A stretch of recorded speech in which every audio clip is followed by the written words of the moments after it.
So welcome to this video. In this video, we will discuss some problems related to the network layer. So let's get started. Find the class of the following classful IP addresses. So to solve these kinds of questions, all you have to do is resolve the first octet of all of these IP addresses to binary. So we can see that 130 is this in binary, and you should be able to do this in your mind without using pen and paper, right? 130, it should be very clear that this is just bigger than 128. So we have a 1 here for the 128 place, and it is 128 plus 2. So there is a 1 at the place which counts for 2, right? And this begins with a 1 0, and that has to be a class B address. 200 is easily going to be at least 128. Then we can pack in a 64 with that, and that would give us 192, and there is 8 left, so we have a 1 here, right? That's how you're supposed to think. And this is clearly a class C address because it begins with 110.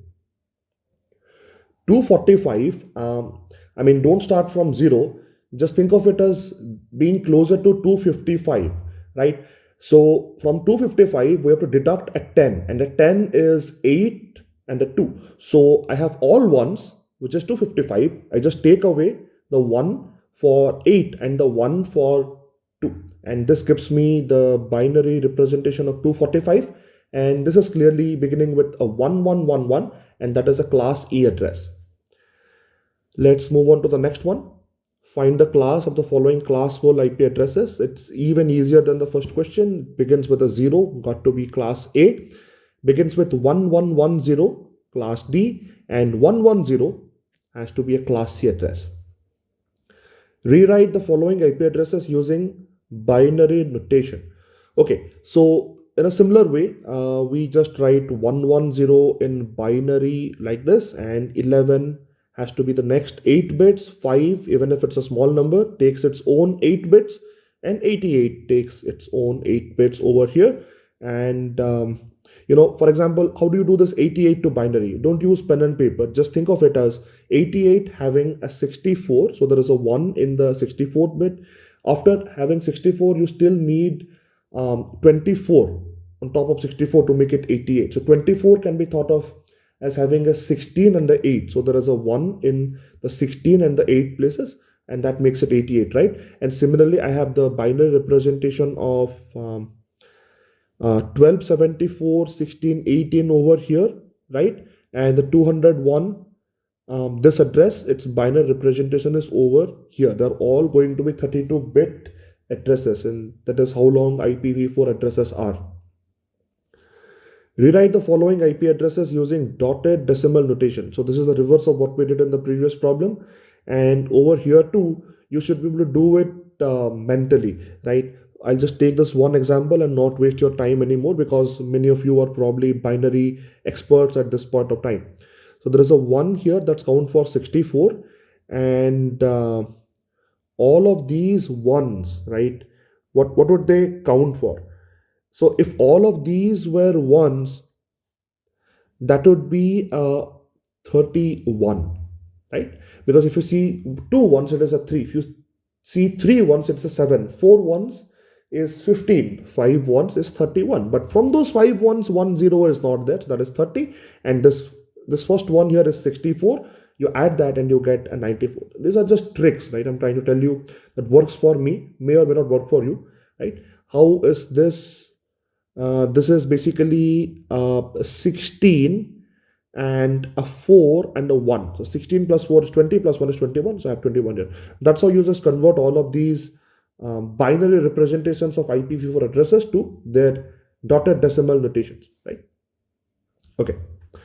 Change each of the following masks to a prefix length.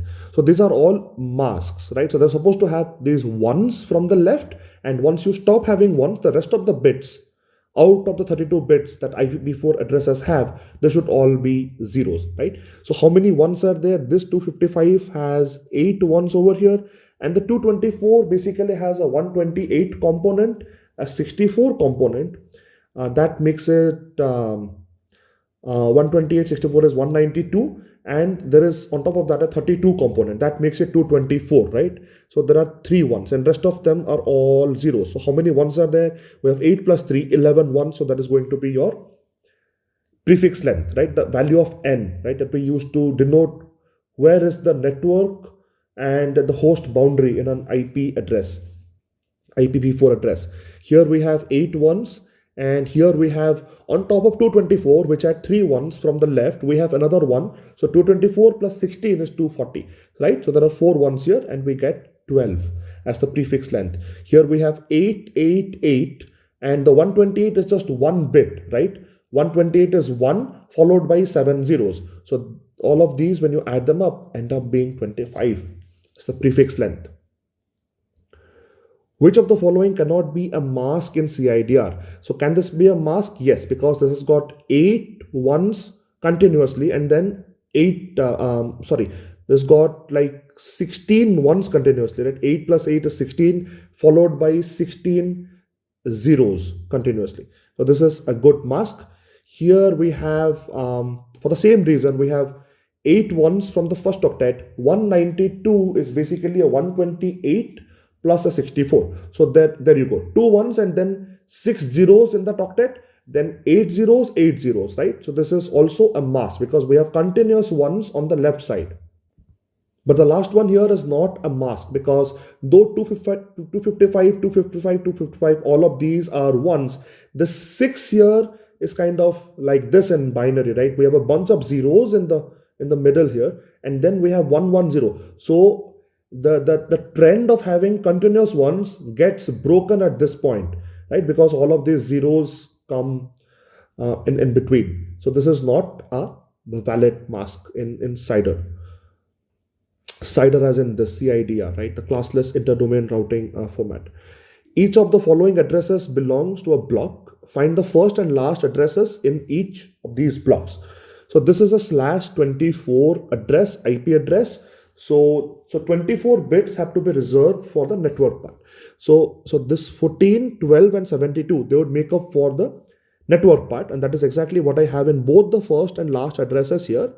And the rest of the bits, the 8 bits on the right side, the last octet basically will be reserved for making the addresses inside that network. Once you've fixed the network part, you can make up the rest of the addresses by taking different permutations of those last bits, the right side bits, basically reserved for the hosts. So the permutations would have to begin with the 0, that has got to be the first address, and that end up with 255, because when you take 8 bits and set all of them to 1, you get 255. And so you get your first address, which is the network address, and last address, which is your broadcast address for that network. Things get a little tricky here. 18 bits, so that is 8 plus 8 plus 2. So we'll have this octet, and 2 bits from this octet in the network part. And the 16 here has been expanded to look like this. So we take the left 2 zeros as part of the network ID, which has to be kept constant for both the first and the last address. In fact, all the addresses in that network. So we have the 200 and 107 because those are definitely coming in as part of the network ID. But for the first address, we have to set these 2 bits to 0. Of course, these 2 bits are 0 for all addresses, but the rest of the 6 bits in the third octet will all be forced to a 0. And the last octet also will all be zeros, because the host here, because it's a /18 network, the host part of the IP address will have 14 bits, which is 8 coming from the last octet and 6 coming from the third octet here. All of them are set to 0, plus the 2 zeros on the left side of the third octet gives us a 0, 0 here. Over here, for the last address, what we do is we keep these 2 bits 0. Right? But these bits here have to be forced to 1. So that is going to give us a 63, right? Because if you set the last 6 bits of 8 bits to 1, you get a 63. And the last octet here, the 17 part, right? Those 8 bits will also be set to 1. So you get a 255. That's the last address for this particular network. Here we have a 16 network, again makes it pretty easy. So the 70 and the 110, they are retained as part of the network part, and the rest, everything, the right side 16 bits, the 2 octets, they're all forced to 0. So you get that, right? Let's put a dot there. And if you force all of them to 1, you get the 255 255 there, like this. Okay. In classless addressing, what is the value of prefix length if the size of the block is one of the following? Size of the block as in the size of the subnet, right? Whatever network you have, how many maximum number of addresses are possible there. So that looks like it is just one. So only one address is possible. If you need only one address, then you need no bits. 2 to the power 0 is 1. So you need 0 bits for the host part. That leaves all the 32 bits for the network part. That is the prefix length, right? Okay, here n is equal to 1024. So you need 1024 addresses, which is equal to 2 to the power 10. So 10 bits are needed for the host part. That leaves 32 minus 10, 22 bits for the network part. And this looks like is the entire internet because it has 2 to the power 32 addresses. That means all 32 bits will be needed for the host, leaving only 0 bits for the network part. Change each of the following prefix lengths to a mask in dotted decimal notation. So n equal to 0. So there are no bits in the network part. So there will be no ones in the mask. So the mask will look like this in the decimal dotted notation 0, 0, 0, 0. N is equal to 14. So there are going to be 14 ones here and then 2 zeros in the second octet to make it up to 8 bits in that octet, and then 8 zeros and 8 zeros here. So this is going to look like all the 8 ones are going to be 255. Here we have 255. If there were all of those were ones, that would be 255, but we have 2 bits 0. That takes away 3 out of that, which is 252, and then a 0, 0 for these ones. N equal to 30. So we have 8 ones, 8 ones, 8 ones, followed by, that is 24, plus 6 ones, which will make it 8 ones, 255, 255, 255. And whenever there are 6 ones and 2 zeros, as we saw in the case for the B bit here, that gives us 252. So those are the masks in the dotted decimal notation. An ISP is granted this block. So this looks like is a network address. It's a /20 network. And please keep in mind, if it's a /20 network, there are 12 bits available for making up addresses in this network. And with 12 bits, you can make 4096 addresses. Just a thing, right? Keep this in mind. While you're reading the question, this should automatically come to your mind. The ISP needs to allocate addresses for 8 organizations. So it has to make 8 subnets, each with 256 addresses. Okay. Find the number and range, and let's show the allocation, and let's also show the forwarding table. So I have solved this on a different page. Let's go to that page. So this address here, 16, 12, 64, 020 has 4096 addresses, as I told you before, because there's a /20 address. So it leaves 12 bits for the host part, which results in 4096 addresses. So this, if you write it in a binary, you kind of get this string, right? 16 becomes this, 12 becomes this, 64 is this, and the 0 is all zeros here. And you put the boundary here, right? 20 bits for the network part. Any subnet that you create from this chunk has to have at least these 20 bits in common, right? And we can take up extra bits after the 20th bit boundary to make up these subnets.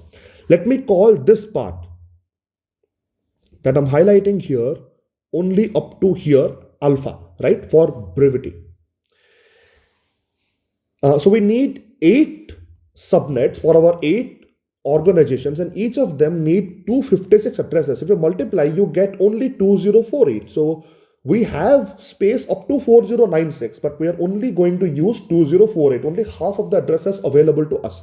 So there are 2 ways to partition this space, right? What you can do is take this entire network here and divide this into 8 subnets, right? This is the first subnet, this is the last subnet, and I have just put dots here for the rest of the subnets.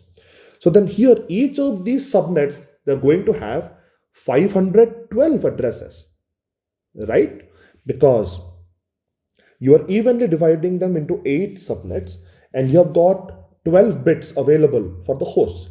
And if you divide them into 8 subnets, you're going to take only 3 bits out of those 12 bits. Just giving us 9 bits for each of these subnets.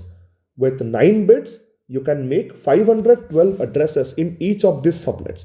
But we only need 256 addresses from each of these subnets. So the second part, the lower part of each of these subnets will remain unoccupied, right?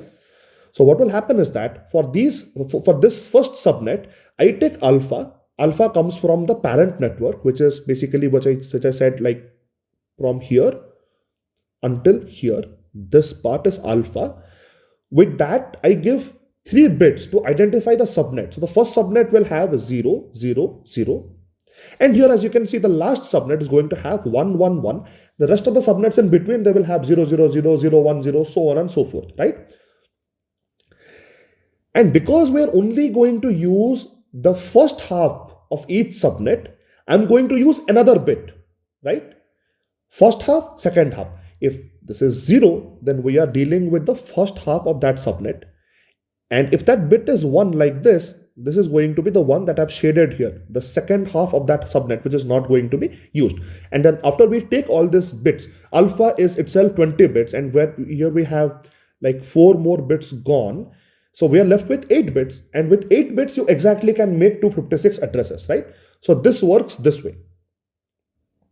The other way to do this is to take the entire subnet, first divide this into 2 subnets, right?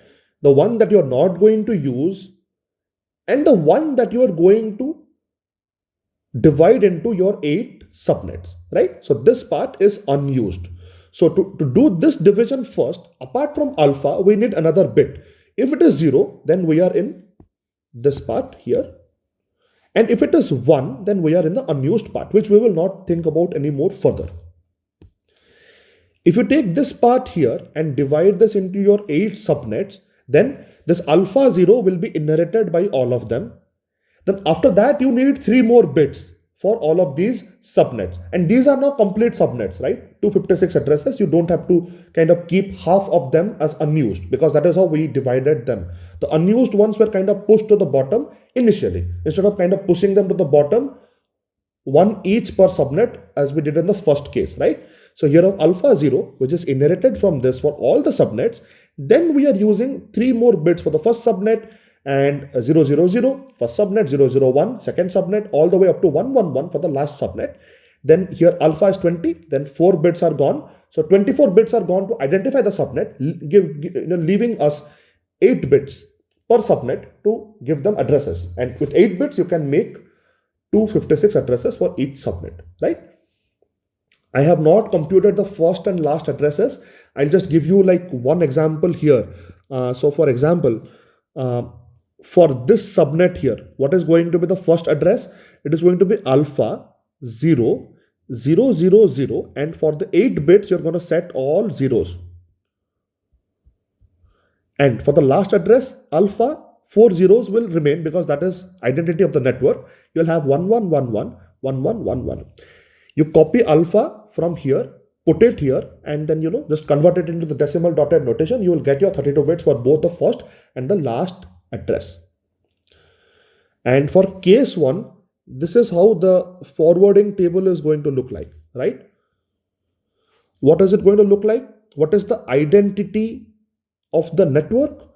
The first subnet has an identity of alpha 0, 0, 0, but it is going to be a /23 network though, right? This network, when we took the /20 network, then added the 3 zeros here to make the subnet, that becomes the network identity, right? So this extra 0 here, we have just added that, but we're not creating a different network. Tomorrow, if you need, let's just say, more addresses for this subnet, this can then creep into this part. The unused part can be used, right? So these are all /23 subnets, but we are kind of forcing them to use the first part of all of these subnets. So these are all /23 networks, and if you name your interfaces M0, M1 all the way to M7, then this is how the forwarding table is going to look like. And the default network is there. If it doesn't belong to any of the subnets, send it out to the default interface of M8 here. In case 2, what's happening here is that all of these are actually /24 networks, because you have alpha 0 here. I mean, this network here, which you're going to use, is itself a /21 network. The other /21 network is unused here, right? Then we add 3 more bits to make the subnet, right? So all of them become /24 networks. Alpha 4 zeros, first subnet, alpha 0, which is inherited from this guy here, then 3 ones will make up the last subnet of the 8 subnets you're trying to make. And yeah, and you have the interfaces, and the default is going out of M8. So let's move on to the next question. Here we have a graph, and we're supposed to use the distance vector algorithm. This is how all the nodes are initialized, is applied one at a time to each node ABCD so that the process converges and all nodes will have their stable distance vectors. Okay, let me take you to the page where I've solved this. I've copied over the graph here exactly, and the distance vector of A is kind of like this. It is connected to itself with the cost of 0, B with the cost of 3, C it is not connected to, so we have infinity, D it is connected to with the cost of 6, and similarly we have the distance vectors of the rest of the nodes. So let's just solve this Bellman for equations at A, and we assume that A receives a distance vector from B. So here we have B to A, and what can B tell A better that A does not already know? A knows that it can go to itself with the cost of 0, to B with the cost of 3. Nothing will change. No matter what B tells, A will not take it because these are not better than what B tells. Okay, what about C? So to reach C, A has a cost of infinity right now, but B tells A that it can reach C with a cost of 2, and A can reach B with a cost of 3. So now to reach C, A can use B and can reach there with a cost of 5. So there is a change there. It changed from infinity to a 5. To reach D, A has a cost of 6. If B tells that I can reach D with a cost of 5, and 5 plus 3 is 8, it is not better than 6. So A will just stay put with its value, right? Now you can see, pause the video and see that when D sends its distance vector to A will have no change, right?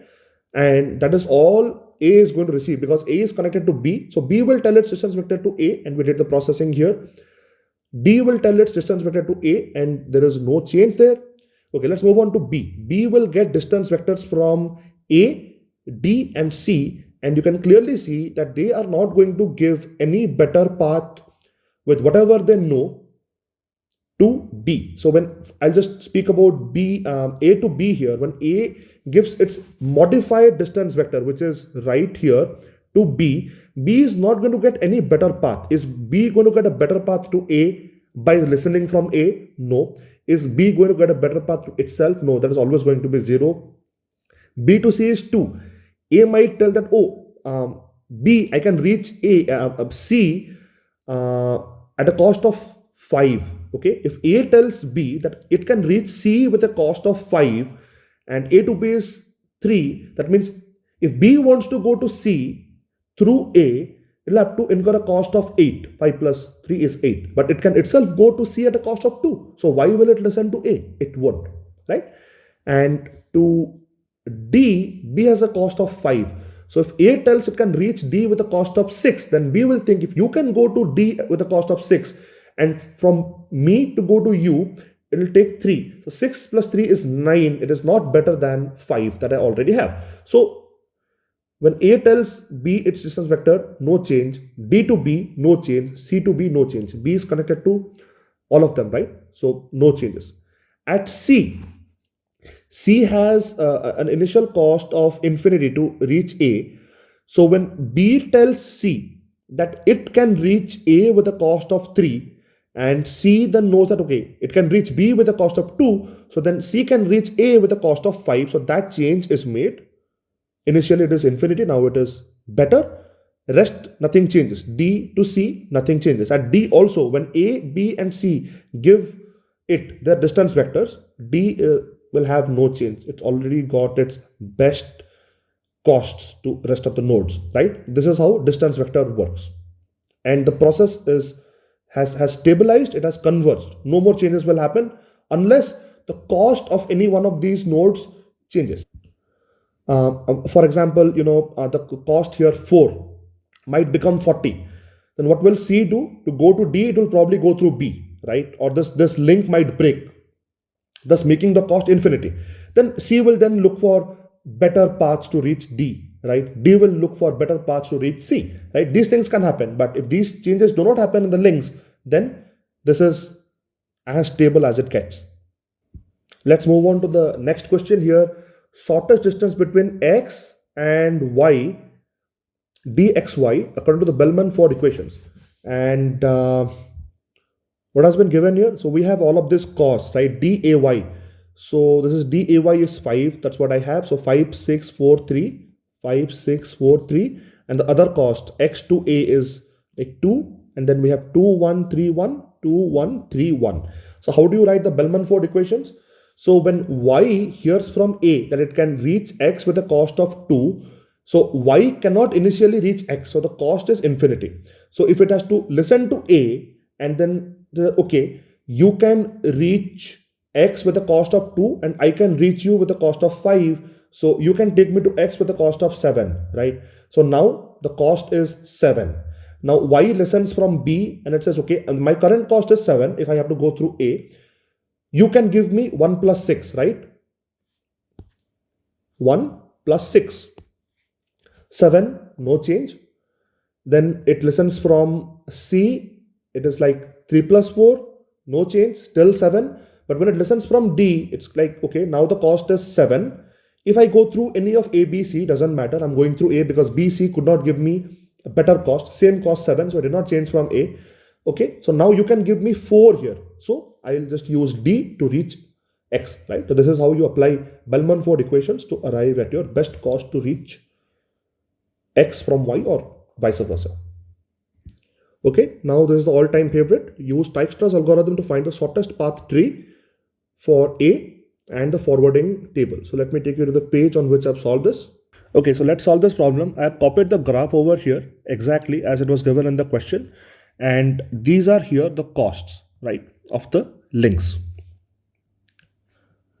I have not drawn the graphs in the time sequence that you're supposed to do while solving questions from Dijkstra's. So I have taken a shortcut here. So this is the spanning tree which we are going to get at the end here. And please don't get confused with the 1, 2, all of these numbers written here. They are the order in which the nodes were added to the tree. So to kind of superimpose all of those graphs onto this one tree that I have made, I've just put these numbers here so that you can know that, okay, A was added first, followed by D, then followed by B, because that's like 1, 2, 3. That's the order in which I have marked them there. Okay, so let's start. So A gets added to the tree first because we're going to find the spanning tree at A, and A is connected to B, C, and D with costs of 4, 5, and 3 respectively, out of which 3 is the least. So we will add D to the tree. Now D gives us visibility back into A, which is already in the tree. So we will ignore that. It is connected to C. So let's see if we can get a better path to C if we have to go through D instead of directly going to C as A is currently doing right now. So to go through D to C, we'll have a cost of 3 plus 6. 3 plus 6, which is 9, and which is not better than what A already has. So we will let C be right now. D is also connected to E, and A is not connected to E. Basically, A's cost to A is infinity. So if you have to go to E through D from A, cost is going to be 3 plus 3, which is 6, right? That's exactly what I've written here, because any changes to costs apart from what is already there in the tree here, right? In the graph here, I've just written it here so that, it just saves us space and we can do this recording the smallest amount of space possible. Everything is on the screen at any one point of time. It's better for understanding, right? Okay, so the cost to reach E has been changed from infinity to 6, and we'll have to go through D for that. I've made a note of that. Okay, what else is D connected to? Nothing much. Okay, so now we have 2 nodes in the tree, A and D. So what else are we going to add now? So we have, can we add C next, or do we add B next, or do we add any of the other nodes, right? So we have to choose between B, C, and E, because to reach G and F, the costs are infinity, right? We'll not choose those. To reach B, our cost is 4 currently. To reach C, the cost is 5. And to reach E, the cost is 6, which we found that we can go through D, right? Basically 4 is the least, so we will add B to the tree. I've just put the 3 there because it was the third one to be added to the tree.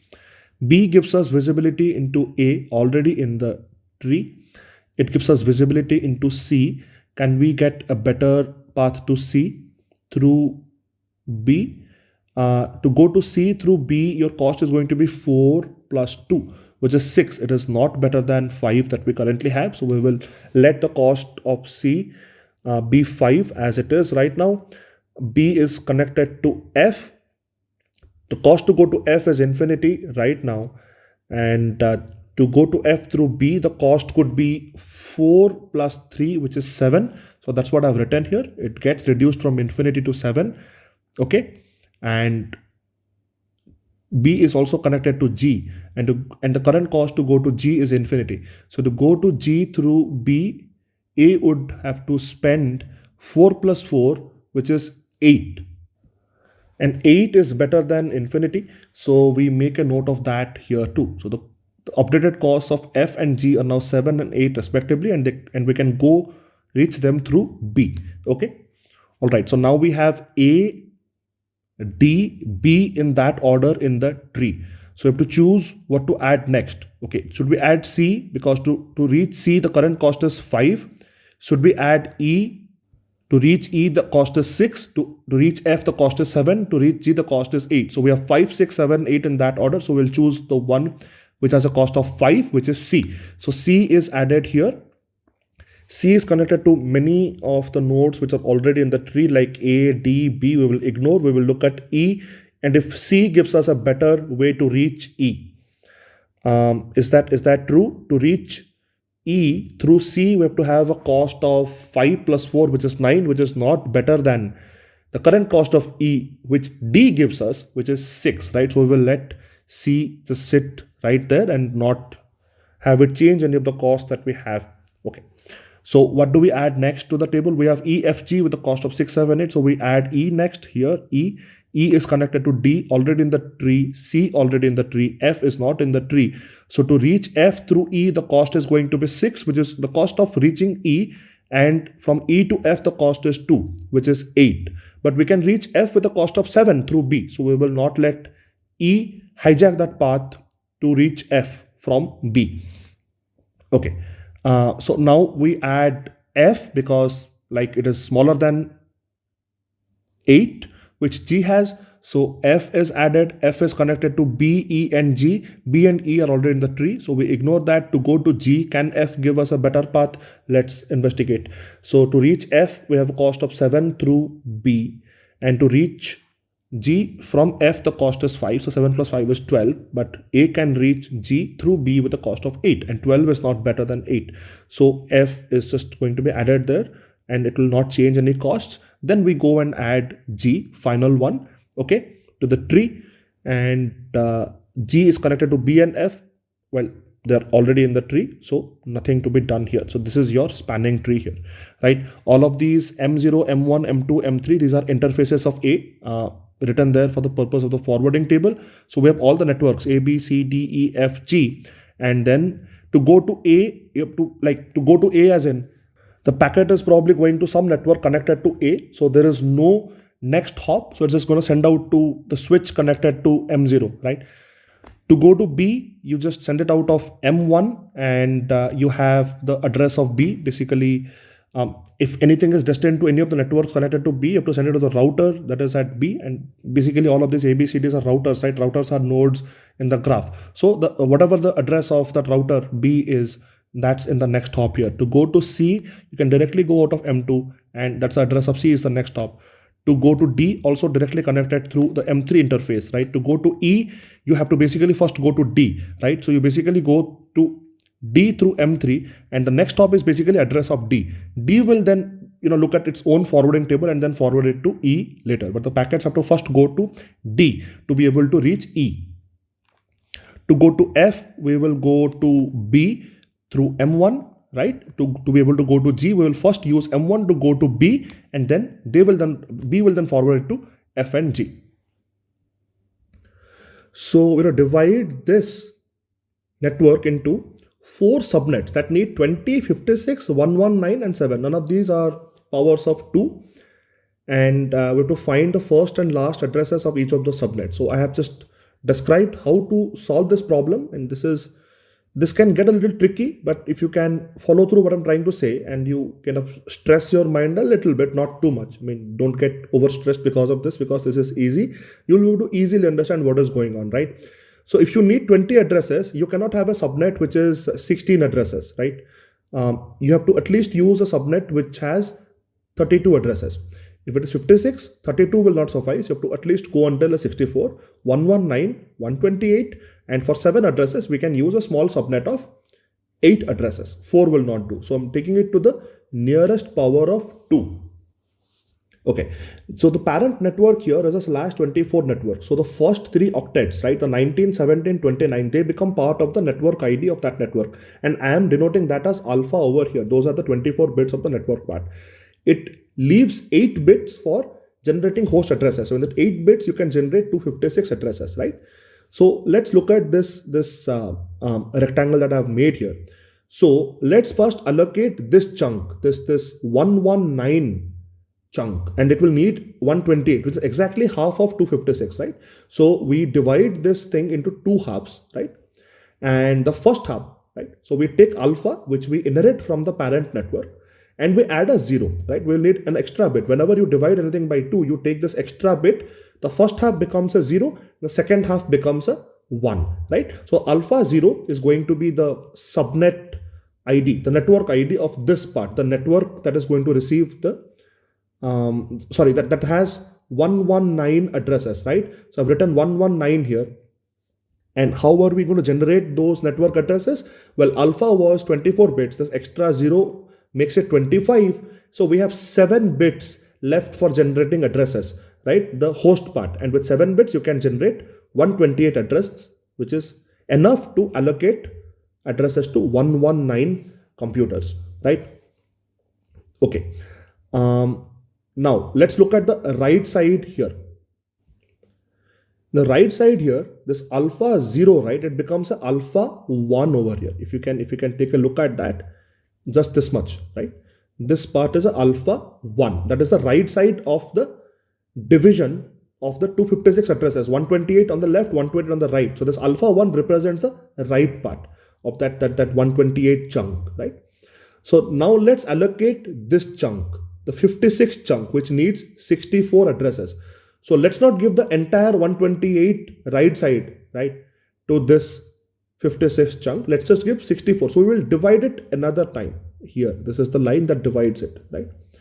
If you divide it once more, right, what you have to do, you have to add another bit, and the first half will be 0, like here. The second half will get a 1, right? Anytime you divide it by 2, you take an extra bit to differentiate the networks. First half gets a 0, second half gets a 1. That's the rule, right? So this becomes a alpha 1 0. Alpha comes from the parent network. This 1 comes because we divided this ones along this line, and this 0 comes because we divided along this line here. Okay. And then this makes it 26 bits for the network part, because alpha is 24, 1 0, 26. Leaves us 6 bits for the hosts, for the addresses. And with 6 bits, you can generate 64 addresses, enough for 56, right? So now let's allocate this chunk here, the 20 chunk. So 32 addresses are going to be enough. So what is there in the bottom part here? So how many addresses are present in this chunk here? We have 64 addresses. And why is that? Because when we divided between this chunk and this chunk, right, we had 128, 128 each. Then when we divided this chunk here, only on the right side, we had 64, 64 each. So this part which I've highlighted here has 64 addresses, but we need 32. So we will divide it once more, and we will only focus our minds on this part. And how many bits are required? We already had alpha 1 0 here. So for the bottom part, it was going to be alpha 1 1. We divided that once more, and we're only focusing on the first part of it. So it becomes alpha 1 1 0, right? So let me write it here. Alpha is for the parent network, right? Alpha 0 and alpha 1 are these two parts, this part and this complete part here, this part and this part. Okay. What is alpha 1 0, alpha 1 1? Alpha 1 means it's the right part. Alpha 1 0 means another subdivision has been made along this line. And alpha 1 0 is this part. Alpha 1 1 is this part here. Here and this part here, right? This part is alpha 1 1. But that is again getting divided into two parts along this line. And we're focusing on the left part. So we add a 0, right? So that is alpha 1 1 0. Okay, this part. So how many bits have been allocated for the network here? Alpha is 24 plus 3. Here is 27. So we have only 5 bits left for the host part. That will give us 32 addresses. 20 is going to be fine there. Next, we need 7 addresses. Just keep in mind, I'm talking about 7 addresses. I'm not talking about 7 hosts. Okay, for 7 hosts, you need a subnet with 9 addresses, because 2 addresses cannot be used. The network address and the broadcast address cannot be used for hosts, right? So then that number becomes 9. Then we have to go up till 16. Okay. But here it is 7 addresses. I do not care whether they're going to be given to hosts or not. The question says we need 7 addresses. So from 7, we will go up to 8, which is the next power of 8. We will not go all the way up to 16. Just keep that in mind. I know many of you will post comments about this. Jyoti, you made a mistake, because we cannot allocate 7 addresses. We have to go up to 16, right? But well, it's only addresses here, so I'm not concerned about hosts here. So to go for 8, what we know is that we have 32 in this half here. Okay, let me shade it for you. We have 32 in this part. This entire part has 32. Okay, so let me divide that. We have only 16 here. Let me divide that one more, then we will only have 8 in this part. Okay, and how is that going to happen? That the division and the allocation of the network bits, how is that going to happen? All of these extra bits are going to be added to pinpoint on this exact network, right? This one signifies that we are in the right half. Let me erase all of this and make it very easy for you to understand, right? I'll just keep on highlighting for each 1 or 0 that I encounter there. So this 1 here signifies this entire part. Okay, cool. What about this one? This one signifies only this part. Okay, cool. What about this other one? It signifies only this part. Okay. What about this 0? It signifies this part of 16 addresses. What about this last 0? This only pinpoints us to this location here.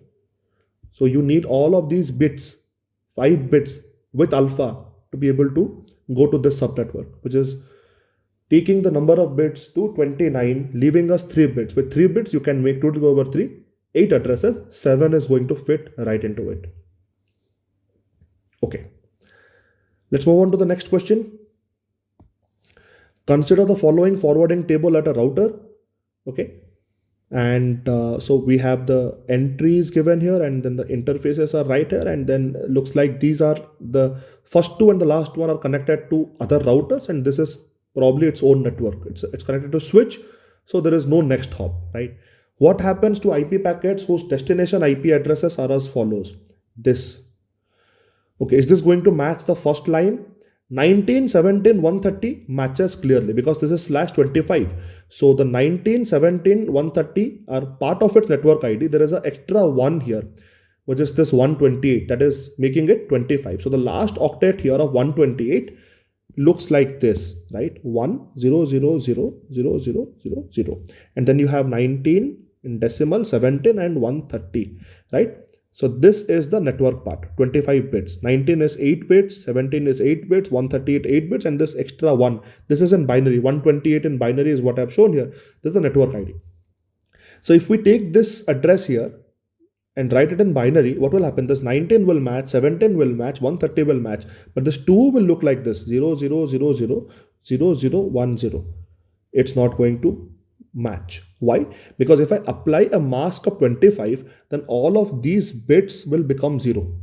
Okay? Why? Because a mask which has 25 ones from the left and 7 zeros on the right will definitely force all of these bits to 0. But it will exactly keep the bits 25 bits. In those 25 bits, when you see a 2 here, right, that 25th bit is going to be a 0. But this network demands that that bit be a 1. So it is not going to match that. So we will go to the second row. Here we have 19, 17, 130, 0.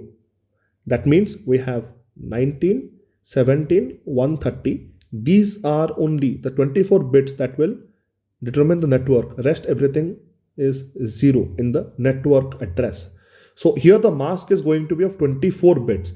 So if we take this address 19, 17, 132 and AND it with a mask that has 24 ones, what will happen is that this part 19, 17, 130 will remain as such, and this 2 will become a 0, right? And this matches this, right?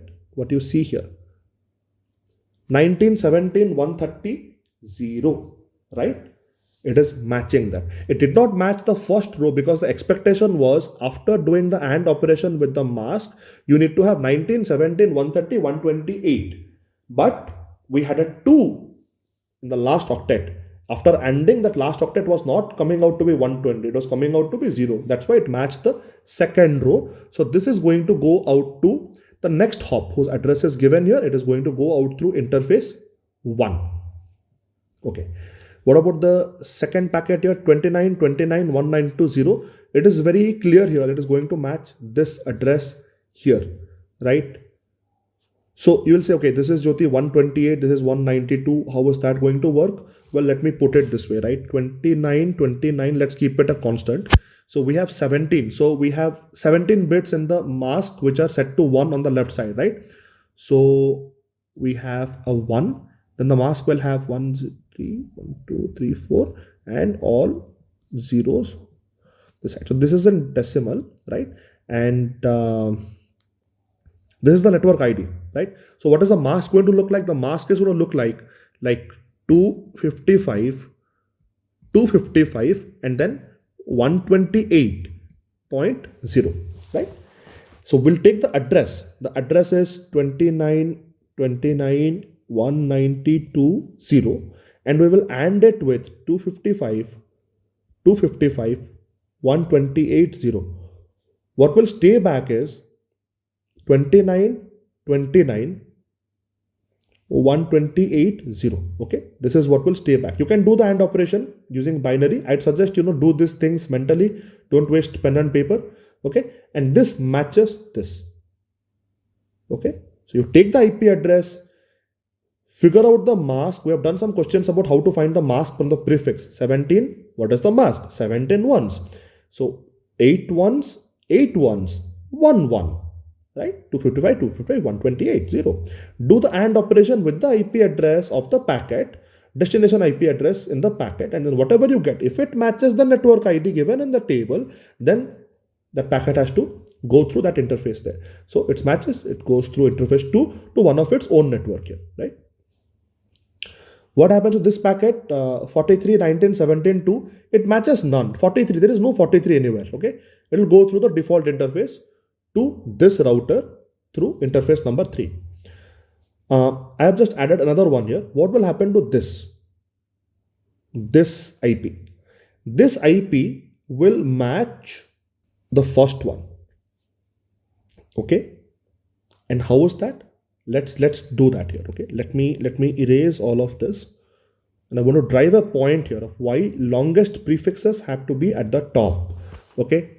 So what is the IP address given here? 19, 17. So we'll keep 19, 17, 130, 192 here and make a mask of 25 bits. That is going to have 255, 255, 255, and with 25 bits, what do you get? 888, 1. That 1 is going to be 128. If you do the AND here, this 19 when ANDed with all ones, you get 19. 17 with all ones, you get 17. 130 with all ones, you get 130. But this 192, basically in binary, it will look like this. 1, 1, 0, 0, 0, 0, 0, 0. But this 128 here will look like 1, 0, 0, 0, 0, 0, 0, 0. So if you AND it, you get like only 128. Only this bit will come out. Right? This bit is going to be set to 0. Right? And this number here matches this 19, 17, 130, 128. Okay. Will it match the second one here? Let's make a mask, right? I'll write the IP address 19, 17, 130, 192. And the mask is 255, 255, 255, 0. No 128. It's a 24-bit mask. If you do the AND operation, then well, you have 19, 17, 130, 0. It also matches this. So in the routing table, if you have the second entry in the first row and the first entry in the second row, the packet will go to the wrong network. That is why the longest prefix is 25 is always going to be at the top, right? And 24 should always come below it, not above it, right? I told this in one of those theory videos and I'm just trying to practically prove it here to you. So now let's move on to the final question on IP packet fragmentation. So looks like there is a packet that is destined from this address to this address. It carries 5000 bytes of payload. So as in, it's not the entire size of the IP packet, which if you add the minimum size of the IP header, which is 20 bytes, it would be 5020 bytes. Just the payload, which is probably coming from TCP or UDP, that itself is 5000 bytes, right? So the time to live TTL is 5. The TOS is 10. The MTU from the sender to the first router. So the packet goes from maybe your device to the router, right? And the link has got an MTU of 1500 bytes.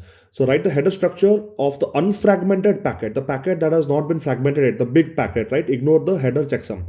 So here we have the IP. So I have the different fields of the IPv4 packet, right? The version is 4, IPv4, header length is 5 because we're assuming there are no options and padding. So the length is 20 byte, 20 divided by 4 is 5. So HLN is 5. The type of service is alpha. The value of alpha is given to be 10 here. I just wrote it as alpha because I probably forgot to read the question properly. The total length is 5020, which is 5000 for the payload plus 20 bytes for the header.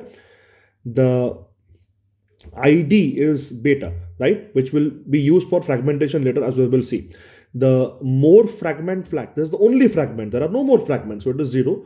And do not fragment is 0. So we want this packet to be fragmented if necessary because of lower MTU requirements. If you set this to be 1 and if there is a link whose MTU is less than the size of this packet, then this packet is going to be dropped and we don't want that, right? So, and the fragmentation offset is 0. This packet has data starting from byte 0 of the payload, right? So the fragmentation offset is 0. TTL is 5 as given. The protocol is, let's call it gamma. So we do not care. The protocol could be TCP, UDP. Since it's not given, we call it gamma. Checksum is ignored here as is asked in the question. Source address is given, destination address is given. Okay. How many fragments need to be created while sending from the origin? Write the header structure of all of them, ignoring the checksum fields. So let's do some calculation here. Here the MTU is 1500 bytes and that including the size of the header. So the data could only be 1480. So the first packet can contain bytes 0 to 1479, totaling 1480 bytes. Next packet can begin from 1480, go until this 1480 bytes. Next packet can begin from like one more than where it ended in the previous packet until this. These are all byte numbers totaling 1480 bytes, and the last packet will begin from byte number 4440, will go until 4999, totaling 560 bytes. So we need 4 packets to be able to send this, right? So I have packet fragment 1, 2, 3, 4, and the total length is like, here it is going to be 1480 plus 20 for the header, 1500. Same for these 2 packets. Here it is 560 plus 20, which is 580. The ID is going to be the same beta, right? Whatever we had for the parent packet before fragmentation, it is going to be the same for all the packets. That is how we are going to reassemble the packets later. For this fragment F1, are there more fragments? Yes, there is F2. For F2, yeah, there is F3. For F3, there is F4. But for F4, there are no more fragments, so that is going to be 0. So if you take a packet where the more fragments part is 0 and you fragment it into two or more fragments, right? So all the fragments will, except the last one, will have more fragments as 1, and the last one will have more fragments set to 0. And do not fragment, in the parent packet was 0, and we will just inherit that and set it to 0 for all the packets here. The fragmentation offset for the first fragment here, it begins with a 0, so 0 divided by 8 is 0. For the second packet, it begins at byte number 1480 divided by 8 is 185. Third fragment, it begins at 2960 divided by 8, 370. Last fragment begins at 4440 divided by 8 is 555. That is how the packets are going to look. And rest of all the headers, right? The checksums will be different, but we have been asked to ignore that. Source address, destination address, and then protocol, TTL, and HLN, version, type of service, all of these things will be the same for all of these fragments. They'll just inherit the values from the big packet given here. If the fragments are numbered Fn, which we did, like F1, F2, F3, F4, and F2 takes a different path, like F1, F3, and F4 take a path where the MTU is never less than 1500 bytes, then they will go untouched, right? They'll not be fragmented further. Untouched, again, things might change. The TTL will be decremented as such, but the packets will not be fragmented any further, sub-fragmented. But F2 looks like it takes a different path.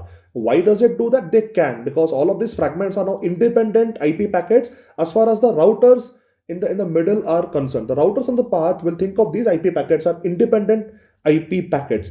They will not think of them as related to each other. It's only at the end when they get the IP packets, they'll say, oh, you have beta as the ID on all of you, so we will just try to reassemble you in some way, right? But the routers do not know. So what can happen is that when F2 comes at a router, it will say, okay, you can go through some other path, because that path at this point of time looks like the best path for you. But unfortunately, that path has a lower MTU, not 1500, 1000 bytes. So what will happen to F2? This packet here, right, which begins at byte number 1480 and goes until 2059, has to be divided into two more fragments, F2.1, F2.2. An interesting thing happens here, right? So you might think, Jyoti, let's just do it this way, right? 1000 is the maximum, like MTU, maximum transmission unit. So let's give 980 bytes in the packet. Let's put 980 bytes in the packet and 20 bytes for the header, right? So that way, what will happen is that the byte number will begin at 1480, because that is where the second fragment was beginning here, right? 1480, and then it will go on to 2459, for 980 bytes. And then the second fragment, F2.2, will begin at 2460, and then it will go up to 2959. But the problem here is that while here 1480 is divisible by 8, we know that. We did that and we got 185. But 2460 here is not divisible by 8. So to be able to find the fragmentation offset of F2.2, we have to come up with a number here which is divisible by 8, and after dividing by 8 we store the number there. But here this division is not working. So what we can do is we can put 4 less bytes. Okay, if we take 4 less bytes in F2.1, from 980 we are decreasing it to 976, plus 20 is 996 is the total size, right? So byte number wise, it begins at 1480, which it has to, because F2, the parent packet of F2.1, F2.2, it begins at 1480, but we only add like 976 bytes and make it go up to 2455. This begins at 2456 F2.2 and goes on to 2959. So this has 976 bytes and this has 504 bytes. Then what will happen is that this 2456, if you divide by 8, you get 307. So you take 1480 divided by 8, 185, 2456 divided by 8 is 307. Right, here we have 976 bytes plus 20, 996 total length, 504 is the number of bytes in F2.2, number of bytes of payload, and we add 20 to that and we get 524, right? ID will remain as beta, right? And F2, the more fragment flag was set to 1. So if you are fragmented out of a packet where the more fragment flag is set to 1, all of your fragments will have 1. If it is 0, then all the packets except the last one will have more fragments as 1, last one will have more fragments as 0. But if it is already set to 1 from the parent packet, which is F2 for F2.1 and F2.2, the parent packet is F2, there the MF flag, the more flag is set to 1, more fragments flag is set to 1. So all of these will also have it set to 1 because there are more fragments. For F2.1, the next fragment is F2.2. For F2.2, the next fragment is F3. Well, at this point of time, F2 is gone. There is no F2. F2 has become F2.1, F2.2. So now on the internet, there are 5 packets, right? F1, F2.1, F2.2, F3, and F4. These are the 5 packets here, right? And how many fragments is the destination? 5. Can they be received out of order? Yeah, these packets are all taking different paths on the internet. They will have different delay characteristics, right? So they can reach the receiver, the destination at different points of time, totally out of order. It's possible. If explain how will the destination host reassemble the big IP packet that has 5000 bytes of payload as created at the sending host. It can do that. What can it do? It will wait for a packet whose more fragment flag is set to 0, which is going to be F4. Once F4 arrives, it knows the right boundary. Okay, you are the right boundary. Your fragmentation offset is 555 multiplied by 8. It will give 4440. Your total length is 580. So you have 560 bytes of data. So you are going from 4440 to 4999. So it knows that there are so the last byte number is 4999. From F4, it can know that. And so if it is 4999, that means the total amount of data in the big packet is going to be 5000, because from 0 to 4999 is basically 5000 bytes of data in the payload. Then it will get F1, F2.1, F2.2, F3 in some order, and then it will look at the fragmentation offsets, right? And the total lengths to kind of put the blocks at the correct places, and then it will reassemble the entire big packet. Thank you.